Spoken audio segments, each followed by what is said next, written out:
Hello mga kabayan na mamshi na kagaya ko. Ako nga pala si Dada, nakatira dito sa Japan at may isang anak na Haponesa. Salamat at wala na nga pong lagnat si Haponesa kaya po pinaliguan ko na po siya. Ito nga at narinig niya yung doorbell, agad-agad nga siya pumunta sa may tapat ng pintuan kasi alam niya na dumating na si Hapon. Sobrang laki nga ng ngiti dyan ni Haponesa kasi may pasalubong na naman sa kanya si Hapon. Sobrang saya, medyo nahiya pa nga at tumakbo pa nga sa may loob ng kwarto. Sa akin na nga inabot ni Hapon itong dala niyang pasalubong para ilagay dito sa may lamesa.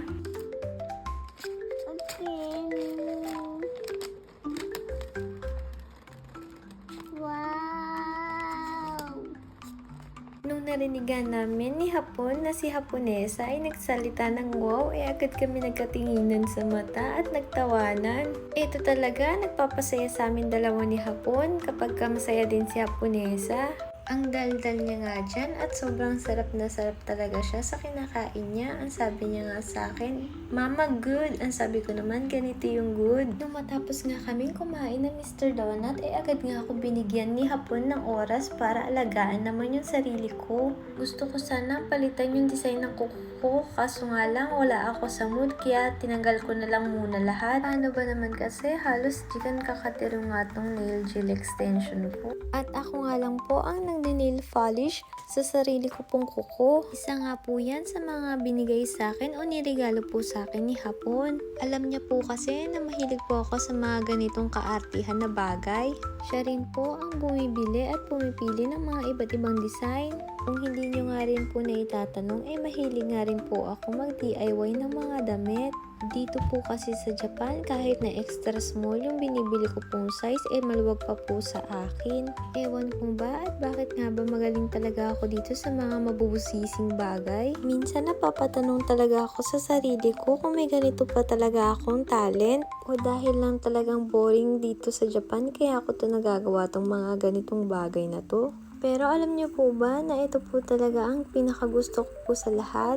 Ito po ang pagluluto po. Gustong gusto ko po talaga magluto. Siguro po dahil po nakikita ko po yung mga mother side ko po. Tapos po yung father side ko po na mahilig po talaga sila magluto. Lumaki nga po pala kami sa mother side po namin, dun po sa lola ko po. Aking mahirap nga lang po kami, kaya naman kahit saan po kami pupunta, kahit simpleng pamumuhay lang, masaya na po kami. Kahit nga po nandito sa Japan, simpleng pamumuhay, okay na okay lang po sa akin. Oo nga po pala, ito nga po palang niluluto po natin ay binagoongan. Sa totoo nga lang po, ngayon nga lang po talaga ako nagluto nito pong binagoongan. Kung hindi nyo po na itatanong, allergy nga po pala ako sa bagoong. Hindi nga lang po ako sa bagoong may allergy. Pati nga rin po pala sa hipon, allergy din po ako. Sa alimango at pusit, allergy din po ako. Basta po seafoods, allergy po ako. Hindi nga po kami lagi nawawalan nito pong salad. At kapag nga po may salad, dapat nga po meron din pong sabaw o soup. Creamy kalabasa soup nga po pala itong ginawa po natin. Ito at magte-taste test na nga daw po si Hapon. 初めてウインナー食べてるね。美味しい First time po yung kumain ng hotdog. 美味しいですか Do desu ka, Yuna-chan? Oishi? Oo, oishi daw, masarap daw. Si Hapon kaya, ano kaya ang lasa niya yan sa ating binagoongan? Ishi ni tabiru. どういうこと So, sarap daw joke, First bite. Do desu ka? Kanji wa. ありがないそうてんぺぺ入れたのなんか野菜だ Mitay. Alam mo, bagoong no aji wa? しない Nag-request po siya ng, hindi ko kasi masyadong nilagyan ng bagoong yan kasi po allergy po ako sa bagoong. Ngayon, nag-request po siya ng konting bagoong pa. So, lalagyan niya lang po ng konting bagoong pa yung kakainin niya. Yan, like that. Yan po. Yan. そうですつつい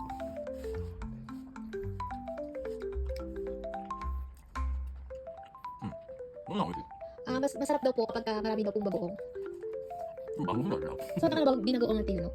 Bagoong, ipahitiro ka sa bangis. So, そう美味しい番組美味しい di ba? Masarap daw po ang bagoong. Yan po sa mga nanonood po. Sabi po ni Hapon, ang masasabi niya po dun sa ating binagoongan ay masarap daw po ang ating binagoongan. Good daw po yun. Good.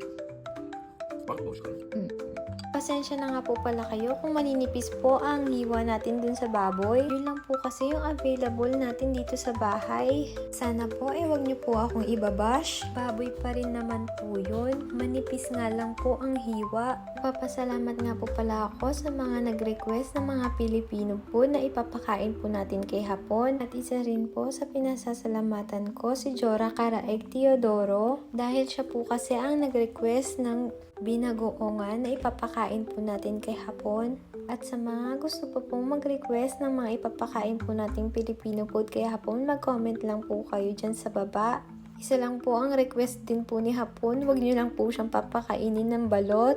O paano ba yan? Hanggang dito na lang. Sa susunod na mini vlog ulit. Matane!